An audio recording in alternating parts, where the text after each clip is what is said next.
요한복음 11장 9절에서 10절까지 말씀입니다. 요한복음 11장 9절에서 10절 말씀을 우리 길지 않으니까요. 함께 다 같이 한 번에 읽도록 하겠습니다. 시작. 예수께서 대답하시되 낮이 12시간이 아니냐. 사람이 낮에 다니면 이 세상의 빛을 보므로 실족하지 아니하고 밤에 다니면 빛이 그 사람 안에 없는 고로 실족하느니라. 아멘. 네, 오늘은 요한복음 강의 44번째 시간으로 어둠에서 빛으로 하나님의 때를 신뢰하라는 제목으로 함께 말씀을 나누도록 하겠습니다. 우리는 예수님을 믿습니다. 그런데 때때로 예수님의 뜻을 이해하지 못합니다. 요한복음 11장은 우리가 겪는 이러한 혼란과 의문을 잘 보여주는 장이라고 볼 수 있습니다. 나사로가 병들어 죽어가고 있을 때 예수님은 즉시 그를 고치지 않으셨습니다. 오히려 나사로에게 가지 않으시고 이틀을 더 원래 계시던 곳에 머물면서 나사로가 죽은 뒤에야 그를 찾아가십니다. 성경을 읽다 보면 나사로가 이제 죽었다 이렇게 얘기하시면서 가자 이렇게 해서 유대로 가십니다. 마치 나사로가 죽기를 기다렸다는 것처럼 이틀만 더 있다 가려는 게 아니라 나사로가 죽기를 기다렸던 것처럼 이제 죽었다 유대로 가자 이러면서 이제 길을 떠나 가시죠. 나사로가 있던 베다니와 예수님이 계시던 이제 예수님이 침례를 받으셨던 요단강 동쪽 편은 거리로 보면 60km 정도 떨어져 있습니다. 지금으로 보면 직선 거리로는 한 40km 정도 떨어져 있고 지금 차로 가면 한 1시간 반 정도 걸리는 거리입니다. 게다가 지금은 그 동네는 이스라엘 땅도 아니고 요르단 땅입니다. 요단강 동쪽의 요르단 땅이죠. 거리가 꽤 있어요. 당장 출발해도 이틀에서 3일 정도 걸려요.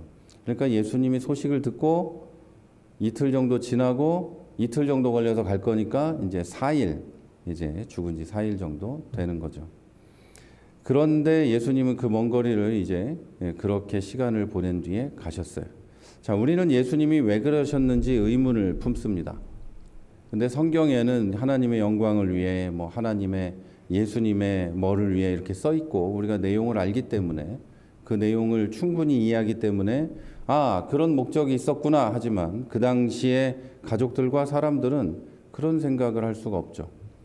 예수님이 오지 않은 거에 대해서 불만을 가지고 있었을 겁니다. 예수님을 그렇게 사랑했던 마리아는 예수님이 오지 않자 방에 틀어박혀 있습니다. 마르다는 밖에 나가서 뭔가 이제 일도 하고 예수님이 오시길 기다리기도 하는데 마리아는 오빠가 죽자 방에 들어가서 나오지 않습니다.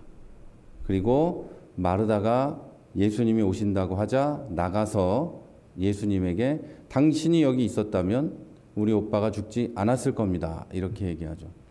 이런 이 어려운 힘든 일이 있는데 우리는 의문을 품을 수밖에 없어요. 그 사람들도 그 당시의 사람들도 다 의문을 품었어요. 예수님이 왜 이틀을 더 있는지, 제자들은 왜 이미 죽은 사람에게 가면서 유대라는 위험한 곳으로 가는지, 돌로 쳐 죽이려고 하는 사람들을 왜 만나러 가는지 제자들은 그런 의문을 품었고 그들의 가족들은 이 나사로의 가족들은 왜 사랑하는 친구를 살리러 오지 않았는지 그거에 대해서 의문을 품고 있었습니다. 예수님은 단순한 치유가 아니라 훨씬 더 큰 하나님의 계획과 영광을 보여주려고 하셨습니다. 죽음에서 생명으로 옮겨지는 구원의 역사를 우리에게 보여주신 거죠. 본문에서 예수님은 어둠에서 빛으로 옮겨진 구원을 받은 성도는 이제 빛 가운데에서 행해야 한다고도 말씀하십니다. 오늘 우리는 이 말씀을 가지고 왜 예수님께서 나사로에게 바로 가지 않고 기다리셨는지, 그리고 우리가 빛을 본 빛의 자녀들로서 빛 가운데에서 어떻게 살아가야 하는지, 그리고 어떻게 행해야 되는지를 한번 생각해 보려고 합니다. 나사로 사건을 통해서 우리는 주님께서 우리에게 주시는 메시지를 깨닫고 우리 삶 속에서 그분의 빛을 따라 행하는 그런 주의 성도들이 되기를 소망합니다. 자, 나사로의 소식을 들으신 예수님은 고의로 일부러 이틀을 더 머물다가 가십니다. 심지어 15절에서 예수님은 내가 거기 있지 아니한 것을 너희를 위하여 기뻐하노니 이렇게 얘기합니다. 제자들이 이미 죽었는데 뭐하러 갑니까? 위험한 곳에 왜 갑니까? 라고 하자 예수님이 이렇게 대답하신 거예요. 내가 거기 있지 않았던 것을 너희들을 위해서 기뻐한다. 이렇게 얘기하시죠. 그런데 이건 방관이나 무관심이 아니었어요. 제자들을 위해, 사람들을 위해 예수님이 기뻐할 만큼의 일을 하셨다는 거예요. 나사로의 죽음과 부활을 통해서 하나님의 영광을 나타내시고 예수님이 하나님의 아들이시며 부활이요 생명이라는 것을 드러내려는 계획이 있었기 때문입니다. 인간은 이해할 수 없었지만 예수님에게는 그 계획이 있었기 때문에 어떤 일이 있어도 그 일을 하셨다는 거죠. 조금 더 자세히 살펴보겠습니다. 본문 6절을 원어로 살펴보면 한글 성경에는 없는 단어가 하나 나옵니다. 6절에 보면 오운이라는 헬라어 접속사가 나오는데 그러므로 그런데라는 뜻입니다. 1절에서 5절까지 11장 1절에서 5절까지 어떤 내용이 있냐면 나사로가 위독하다. 그걸 예수님이 들으셨다. 그리고 예수님과 나사로 남매는 서로 깊이 사랑하는 관계다. 이 얘기를 1절에서 5절까지 써놨어요. 그런데 그것에 대한 설명을 하고 나서 이상한 말이 써 있습니다. 그러므로 예수님이 나사로가 병들었다는 걸 들었고 나사로가 예수님의 사랑하는 사람이라는 사랑하는 친구라는 얘기를 이제 써놓고 그 가족들도 예수님하고 각별하다는 걸 써놓고 그거에 바로 이어서 그러므로 예수께서 그가 병들었다는 소식을 들으시고 그 계시던 곳에 이틀을 더 머무셨다. 이렇게 써 있다는 거예요. 그들을 특별히 사랑하셨기 때문에 나사로가 병든 것을 알고도 특별히 이틀을 더 머물다 가셨다는 뜻입니다. 이 말은.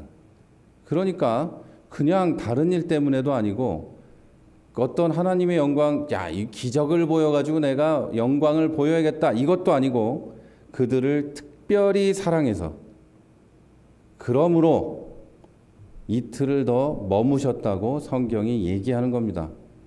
그리고 베다니에 도착한 예수님을 만난 마리아와 마르다는 둘 다 시간 차이를 두고 당신이 여기 있었다면 오빠는 죽지 않았을 겁니다. 이렇게 얘기합니다. 그렇게 안타까운 죽음이었어요. 예수님에게도. 그런데 특별히 사랑해서 늦게 가시죠. 예수님은 왜 그러셨을까? 14절에서 15절에 보면 그 답이 써 있습니다. 이에 예수께서 밝히 이르시되 나사로가 죽었느니라. 예수님이 나사로가 죽었다는 소식을 듣고 가자고 하니까 제자들이 자고 있나? 예수님이 잔다고 얘기해요. 그가 잔다 얘기하니까 그럼 자는구나. 죽었는데 왜 잔다고 하지? 이렇게 의문을 품으니까 예수님이 밝히 이르시되 확실히 얘기하시는데 나사로가 죽었다. 내가 거기 있지 아니한 것을 너희를 위하여 기뻐하노니 이는 요게 이 답이에요. 이는 너희로 믿게 하려 함이라. 그러니 그에게로 가자. 이렇게 얘기합니다.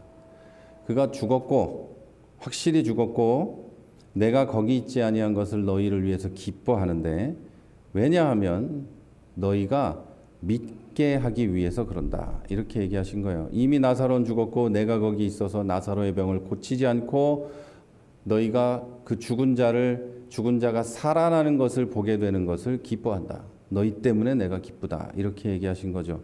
그리고 이 모든 일의 목표는 이 모든 이 예수님의 행동의 목표가 너희가 믿게 되는 거라고 말씀하신 거죠. 사람들이 죽음에서의 부활이라는 더 큰 기적을 통해 예수님을 하나님의 아들이자 메시아로 믿게 하려는 목적이 있었다는 거죠. 그러므로 이 사건은 우리를 향한 하나님의 계획을 또 정확하게 보여줍니다. 예수님은 베다니에 가지 않아도 나사로를 살릴 수 있었습니다. 그냥 말만 해도 살 수 있었어요. 생각만 해도 살 수 있었어요. 죽기 전에도 얼마든지 일으킬 수 있었어요. 그러나 예수님은 굳이 죽은 다음에 가서 살리셨습니다. 마치 죄와 사망에 놓여 있던 우리를 구원하신 것처럼 죽은 다음에 살리신 거죠. 일부러 우리를 죽음에 놔뒀다는 게 아니에요. 나사로가 일부러 예수님이 죽였다는 것도 아니죠. 이미 죽어가고 있는 사람이었어요. 그런데 예수님은 그의 죽음을 통해 예수님의 메시아 되심과 하나님의 능력과 영광을 보여줌으로 사람들이 예수님을 믿을 수 있는 기회를 주신 거죠. 우리도 마찬가지예요. 우리는 이미 죄와 사망에 놓여 있었어요. 그런 이런 우리를 예수님이 오셔서 구원하셨다는 거죠. 이건 복음의 기본입니다. 죄와 사망과 예수님의 십자가는 복음의 기본이에요. 죄와 사망과 예수님의 십자가가 빠진 설교나 성경을 가르치는 공부는 다 가짜예요. 그런 거는 뭐 무슨 그게 설교고 그런 거예요. 예수님의 십자가와 우리의 죄, 사망, 부활과 천국이 그 안에 들어 있어야 되는 거예요. 그런데 제가 말씀드렸는지 말씀드렸죠? 제가 이 챗 GPT를 통해 만들어서 분석을 해보니 우리나라 유명한 설교자들의 설교는 전부 이 십자가와 복음과 죄와 사망과 우리의 상태와 또 구원에 대해서 말하고 있지 않아요. 전부 다. 1등부터 다 살펴봤더니 분석을 해봤더니 그러지 않아요. 한두 번만 그러는 게 아니라 계속 그래요. 그러니까 주일날 설교가 사람들이 10,000명이 앉아서 그걸 들어도 단 한 명도 변화되지 않는 거예요. 그냥 생활을 어떻게 하면 즐겁게 인간답게 살 수 있을까? 어떻게 하면 아름다운 인생을 살아갈 수 있을까? 인간관계는 어떻게 할까? 이런 거에 대한 얘기만 있어요. 하나님과 내가 잘 만나서 하나님하고 잘 살아갈까? 이런 얘기만 있어요. 그러니까 죄와 사망과 내 상태에 대한 건 전혀 모르고 교회만 다니고 있는 거예요. 그러니 한 번도 예수를 올바로 믿은 적이 없고 변화될 가능성도 없는 거예요. 그게 우리나라 교회의 문제예요. 그리고 사람들은 그런 분들의 설교를 너무너무 좋아하고 귀가 닳도록 들어요. 왜? 그냥 사실은 저기 스님들 얘기나 그거나 하나도 다르지 않아요. 다 똑같아요. 같은 얘기예요. 어떻게 하면 우리가 잘 지낼 수 있는지, 부부 사이는 어떻게 하면 편안한지, 자녀들과의 관계는 어떻게 하는지, 친구들 사이에서 기독교인으로 어떻게 살아야 하는지, 뭐 똑같은 얘기예요. 불자로서 어떻게 사는지와 기독교인으로 어떻게 사는지가 뭐가 다르겠어요? 착하게 사는 건데. 똑같아요. 거기에 십자가와 그리스도의 죽음과 우리의 죄와 사망이 빠져 있으면 다 같은 얘기예요. 뭐가 달라요? 그게 참 안타깝다. 이게 복음의 기본인데 그게 안 들어있어서 사람들이 변하지 않는다는 거예요. 자, 예수님은 우리가 죽어갈 때 고쳐주신 게 아니라 이미 죽어서 썩은 냄새가 나는 시체 상태인 우리에게 오셔서 십자가를 통해서 살려주셨습니다. 이게 굉장히 중요한 말이에요. 한 가지 더 중요한 사실은 이걸 뒷받침하는 중요한 사실이 오늘 이 뒤에 본문에 이 11장에 나오는데 본문이 길어서 다 읽지는 않았어요. 내용에 이렇게 돼 있어요. 나사로가 예수님이 부르니까 걸어 나와요. 그죠? 그런데 나사로가 예수님의 말씀을 듣고 무덤에서 걸어 나온 건 아니라는 거예요. 자, 사람들은 나사로가 뭐 귀로 듣고 나왔다 이런 생각을 하지만 전혀 아니에요. 나사로는 죽은 지 4일이 지나서 이미 썩은 냄새가 나는 시체인데 무슨 소리를 듣고 걸어 나와요? 그럴 리가 없잖아요. 썩어 문드러진 시체예요. 예수님이 나사로야 밖으로 나오라 이렇게 말씀하신 것은 나사로가 들으라고 한 말이 아니에요. 하나님의 능력과 예수님의 신적 권능을 선포하신 거예요. 그건 말씀하신 거예요. 그냥 마치 빛이 있으라 이렇게 말씀하시는 것처럼 말씀을 하신 거예요. 나사로야 밖으로 나오라 한 거죠. 나사로가 듣고 나온 게 아니에요. 사람들은 이걸 오해해서 우리가 듣고 믿게 되었다, 믿어줬다 이런 생각을 하고 여러분이 예수님의 부름에 응답하면 구원을 받습니다 이렇게 설교하는데 그렇지 않아요. 우린 그냥 죽어 있었기 때문에 강권적으로 일방적으로 살려줘야 살아나는 거예요. 듣고 응답할 수가 없는 상태이기 때문이에요. 이해되시죠? 시체가 어떻게 그렇게 할 수 있겠어요? 이 사실은 하나님이 우리를 어떤 방식으로 구원하시고 우리는 어떤 방식으로 하나님의 은혜를 입고 사는지를 보여줍니다. 하나님은 우리를 사랑하셔서 일방적으로 빛을 못 보는 우리 눈을 뜨게 하시고 죄와 사망의 종이었던 우리를 불러내셔서 듣고가 아니라 불러 끌어내서 의와 생명의 자녀로 삼아주셨습니다. 이 과정에서 우리가 한 일은 없어요. 사망 상태인데 무슨 음성을 듣고 설득되고 이해돼서 믿고 따라 나섰겠어요? 이걸 정확하게 여러분이 이해하고 믿고 예수를 신앙생활을 하셔야 돼요. 보이지 않는데 무슨 빛을 보고 일어나며 들리질 않는데 무슨 소리를 듣고 그걸 따라서 가겠어요? 자, 이미 구원을 받은 사람들이 예수님의 음성을 듣고 순종하며 따라가는 거고, 이미 빛을 본 사람들이 빛 가운데서 살아가는 거예요. 그 이미는 예수님이 하신 일인 거예요. 이미 우리를 구원하시는 일, 죄와 사망에서 생명으로 옮기는 일, 지옥에서 천국 백성으로 옮기는 일, 예수님이 이미 하신 것. 내가 한 일은 아니고 하신 것. 이제 내가 할 일은 그런 사람이니 그러면 내가 그런 사람으로 살아가는 것. 이건 내가 할 일이에요. 이게 하나님은 우리를 구원하기 위해서 우리에게 먼저 믿으라. 안 믿으면 지옥 간다. 이렇게 얘기하지 않으십니다. 우리에게 먼저 믿음을 요구하는 게 아니에요. 하나님은 죽은 우리를 일방적으로 살리고 하나님의 자녀로 만드시는 걸 먼저 하십니다. 그 일을 하신 다음에 우리는 죄인이고 예수님을 믿고 구원을 받았고 하나님께 감사하며 빛을 보는 하나님의 자녀로 세상의 빛으로 살아가기를 결심하게 되는 거죠. 하나님은 이걸 우리에게 요구하시는 거예요. 우리는 하나님께 감사하며 그 요구에 응답하고 또 하나님의 은혜로 그 요구에 맞는 삶을 살아갈 수 있게 되는 겁니다. 정리하면 하나님의 사랑과 은혜로 죄와 사망에서 옮겨지지 않았으면, 옮겨지지 않으면 아무런 소망도 없었던 우리가 구원을 받았어요. 이 사실은 우리에게 하나님은 살아서 역사하시고 나를 사랑하시고 나의 구원을 위해서 나의 삶에 간섭하고 섭리하는 분이라는 걸 알게 합니다. 이걸 또 잘 들으셔야 돼요. 나를 구원한 건 고마우나, 구원시켜준 건 고마운데 이제는 간섭 그만, 나에게 신경 쓰지 마세요. 알아서 살다가 천국 갈게요. 이건 아니라는 거예요. 내가 구원받는 순간에도 하나님의 강권적인 은혜로, 일방적인 은혜로 내가 구원을 받았으니까, 이 사실은, 이 일방적인 은혜로 구원받았다는 사실은 하나님이 살아서 역사하시고 나를 사랑하시고 구원을 위해서 나에게 간섭하신다는 걸 의미해요. 그리고 그 사실은 하나님이 내가 천국에 가는 날까지 나의 삶에 간섭하고 섭리하고 역사하신다는 것도 들어있어요.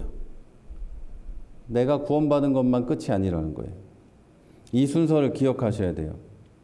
하나님이 나를 강권적으로 구원하시고 내 삶에 나를 천국에 데리고 갈 때까지 인도하시고 끌고 가시고, 그리고 천국에서 나와 함께 하신다. 이 사실을 절대 잊으면 안 돼. 이 순서를. 앞에 게 먼저고 뒤에 게 먼저고 이렇게 되면 안 돼요. 귀에 못이 박히게 말씀을 드렸지만 다시 말씀드립니다. 하나님은 우리를 설득해서 잘 믿으면 구원해 줄게 이렇게 얘기하는 분이 아니에요. 이미 믿은 사람이 예배드리고 이미 믿은 사람이 하나님께 감사드리고 그렇게 사는 거예요. 이미 믿은 사람이. 안 믿는 사람은 그런 거 하는 거 아니에요. 하나님은 사랑과 은혜와 섭리로 이미 구원하신 우리에게 온전한 믿음과 하나님에 대한 사랑을 또 요구하십니다. 성경을 통해서 죄와 사망에 놓였던 나의 상태와 하나님의 사랑과 은혜를 알게 된 우리가 하나님께 마음과 뜻과 정성을 다한 사랑과 열망을 드리는 걸 원하십니다. 마음과 뜻과 모든 걸 다해 하나님을 사랑하기를 원하시는 거예요. 이것이 성경에 있어서 중요한 핵심이에요. 다시 말해서 구원을 위해서 하나님을 사랑하는 게 아니라 구원받은 성도가 하나님께 모든 걸 드리기를 원하신다는 거예요. 내가 모든 걸 드린다는 것은 내 돈도 내놓고 시간도 내놓고 뭐 전부 다 내놓고 그걸 말하는 게 아니고, 하나님의 말씀에 나를 사랑하시는 그 은혜를 내가 입었기 때문에, 나를 구원하시는 걸 이제 믿기 때문에, 하나님이 나를 사랑하는 것은 나에게 개입하고 내 삶에 개입하는 것은 하나님께 최선이기 때문에, 나보다 더 좋은 것을 주실 거라고 믿기 때문에 순종하는 걸 의미하는 거예요. 내 모든 걸 다 드린다는 게 하나님께 말씀드린 대로 모든 내가 가진 물질적인 걸 내놓는다는 뜻이 아니에요. 물질적인 모든 것도 하나님이 여러분에게 준 선물이에요. 그걸 다시 내놓으라는 게 아니고요. 내 모든 걸 하나님 거라고 믿고 하나님께 다 맡기고 순종하면서 사는 걸 말하는 거예요. 다른 표현으로 하면 하나님한테 항복하는 거죠. 나는 이제 하나님 거예요. 하나님의 자녀이며 하나님의 종이에요. 이제 하나님 뜻대로 살게요. 그러면 내가 하나님 은혜 안에서 기쁨을 누리며 살 줄 믿어요. 이걸 말하는 거예요. 내가 이제 하나님의 자녀니까 하나님의 자녀다운 삶, 하나님이 나에게 원하는 삶, 그걸 살아가겠다고 다짐하고 결심하고 사는 거예요. 이게 하나님께 모든 걸 드린다는 걸 말하는 거예요. 그리고 사람들이 소위 말하는 성령 충만한 거, 영성이 있는 거, 이게 다 이걸 말하는 거예요. 성령 충만은 방언을 하고 뛰어다니고 막 장풍 쏘는 걸 말하는 게 아니고, 예? 전혀 그런 게 아니에요. 성령 충만은. 성령 충만은 이걸 말하는 거예요. 하나님께 순종하는 거. 영성이 있다는 건 하나님과 매일매일 걸어가며 하나님께 순종하는 거. 이걸 말하는 거예요. 아무리 죽은 사람도 살릴지라도 영성이 없는 사람은 자기 마음대로 하는 거예요. 그건 하나님하고 관계없는 일이에요. 이게 중요한 거예요. 하나님은 이런 삶을 살도록 요구하실 뿐 아니라 그렇게 되도록 간섭도 하십니다. 여기서 우리가 마음의 불편함을 느낍니다. 하나님의 간섭에는 인간적으로 좋은 일과 슬픈 일이 동시에 있기 때문이에요. 이런 일이 있고 저런 일이 있기 때문이에요. 죽음에서 생명으로 옮겨지는 과정에서 빛의 자녀로 살아가기를 요구받는 과정에서 기쁨이 올 때도 있고 슬픔이 올 때도 있어요. 그것은 나와 가족의 문제로 올 수도 있고 일가 친척의 문제로 다가올 수도 있고 친구들과의 문제로 다가올 수 있고 남녀 사이의 문제로도 다가올 수 있고 내 개인적인 문제로 다가올 수도 있어요. 어떤 것으로든 기쁨과 슬픔이 함께 올 수 있어요. 이 모든 일과 과정에서 우리는 어떻게 살아야 할까요? 하나님은 내 뜻이 있으니까 너는 그냥 참어. 내 마음대로 할 거야. 이런 분이 아닙니다. 다윗도 고통 속에, 하박국도 고통 속에 있는 사람들을 하나님께 어찌하여 이렇게 올까? 이렇게 부르짖었어요. 고백은 어려움 속에 있는 우리의 하나님께 솔직하게 우리의 마음과 고통을 이야기해도 돼요. 소리 질러도 되고 말해도 돼요. 그 고통을 보시면서 같이 우시는 분이 하나님이에요. 하나님은 목적이 있기 때문에 그렇게 우리에게 개입하고 계시는 거예요. 오늘 나사로와 마리아와 마르다처럼 그렇게 하시는 거예요. 그리고 하나님은 우리의 눈물과 기다림 속에서도 늘 일하고 계십니다. 성경은 하나님이 쉬지도 않고 주무시지도 않으신다고 얘기해요. 우리는 자지만 하나님은 그러지 않으시고 우리를 보면서 계속 일하세요. 기다림의 순간에 놓인 우리는 하나님이 멀리 있는 것처럼 보이고 하나님이 없는 것처럼도 보이고 지금은 나를 떠나셨겠지 싶을 때도 있어요. 하지만 하나님은 우리가 하나님을 잊어도 절대 우리를 잊지 않으십니다. 자식이 부모를 잊고 살아도 부모가 자식을 잊는 경우는 없는 것처럼 그렇게 하나님은 우리를 놓지 않으시고 잃지 않으십니다. 나사로의 이야기처럼 하나님은 더 크고 영광스러운 계획을 준비하고 계시다는 걸 믿으시기를 바랍니다. 예수님이 이틀을 더 머무시고 나사로에게 가셨다는 것은 병을 고칠 수도 있지만 죽은 자를 살리는 것으로 결정하셨다는 뜻입니다. 이것은 마리아와 마르다의 소망하고는 전혀 다릅니다. 마리아와 마르다는 병을 고치길 원했지만 예수님은 죽은 자를 살리기를 원하셨어요. 부활이 더 크고 영광스럽지만 누가 가족이 죽는 걸 바라겠어요. 그러나 하나님께서 우리를 위해서 하시는 일들과 그 목적지는 우리의 상상을, 우리의 소망을 초월합니다. 우리가 믿게 하기 위해서 하나님은 그 모든 일을 하고 계십니다. 우리를 하나님의 자녀에 어울리는 사람으로 만들기 위해서 고난과 시련을 주기도 하시고 하나님이 안 계신 것 같은 고통의 시간도 주십니다. 하나님은 우리를 살리는 목적을 위해서 물과 불을 가리지 않습니다. 하나님의 목적이 그렇고 하나님의 열심이 그렇기 때문이에요. 하나님의 열심은 하나님의 속성인데 이 하나님의 속성은 모두 다 인간 중심으로 발현됩니다. 여러분 중심으로. 하나님 마음대로 뭘 하는 그런 하나님이 이기적으로 그러는 게 아니라 여러분을 믿게 하고 구원하고 천국까지 데리고 가기 위해서 하나님은 하나님의 속성을 발현하시는 거예요. 전능하심과 사랑과 열심을 그 일을 위해서 하시는 거예요. 그렇다고 하나님이, 우리 예수님이 친구의 죽음도 자기 일에 이용하는 이상한 분은 아니라는 거예요. 예수님은 나사로가 죽었을 때 가서 울고 계셨어요.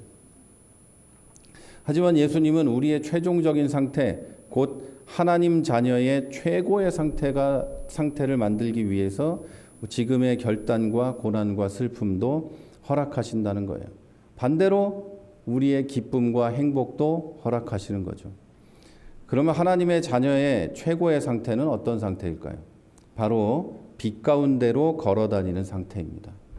예수님은 본문에서 유대로 가자 이렇게 얘기하십니다. 제자들은 돌을 들고 쳐 죽이려고 하는 유대인들이 있는데 거기를 가자는 겁니까? 이렇게 얘기해요. 이미 나사로가 죽었다면서요. 뭐하러 갑니까? 이렇게 얘기합니다. 그러자 본문에 나오는 대답을 하신 거예요. 예수께서 대답하시되 낮이 12시간이 아니냐. 사람이 낮에 다니면 이 세상의 빛을 보므로 실족하지 아니하고 밤에 다니면 그 사람 빛이 그 사람 안에 없는 고로 실족하느니라. 이렇게 대답하셨어요. 유대인들이 돌로 치려고 해도 하나님의 일을 하기 위해 빛 가운데로 가면 나는 실족하지 않고, 유대인들의 돌이 무서워서 밤에 다니면 빛이 내 안에 없기 때문에 실족하게 된다는 거예요. 이건 믿지 않는 사람들에게 하시는 말씀이 아닙니다. 믿는 우리에게 하는 말이죠. 우리는 빛의 자녀예요. 세상 사람, 믿지 않는 사람들은 이 빛이 세상에 왔지만 세상이 빛을 알지 못했다고 요한복음을 배울 때 다 말씀을 드렸어요. 세상은 알지도 못하는 것이 주님의 빛입니다. 그러니까 빛 가운데로 다녀라, 이 말은 우리에게 하는 말씀이에요. 예수님 이미 믿은 사람들. 빛 가운데서 눈을 뜨고도 어둠 속으로만 다니려면 힘이 듭니다. 그렇죠? 우리가 예수님 믿는 사람으로서 많은 것을 알고 있고 진리를 알고 옳고 그름을 구분하는데, 이 세상에 살면서 옳고 그름을 구분하지 않고 편안하게 살아가는 방법은 그냥 눈 감고 사는 거예요. 안 보는 거, 모른 척하는 거, 관심 없는 걸로 하는 거, 이거예요. 기독교인이 가장 속 편하게 사는 방법입니다. 분명히 하나님이 원하는 게 보이고 빛의 자녀로서 하나님의 자녀로서 살아가는 방법과 길이 보이고 하나님이 지금 나에게 원하는 게 보임에도 불구하고 나는 몰라요, 나는 안 보여요 하면서 눈 감고 사는 건 기독교인에게 제일 속편한 일입니다. 제일 속편한 일.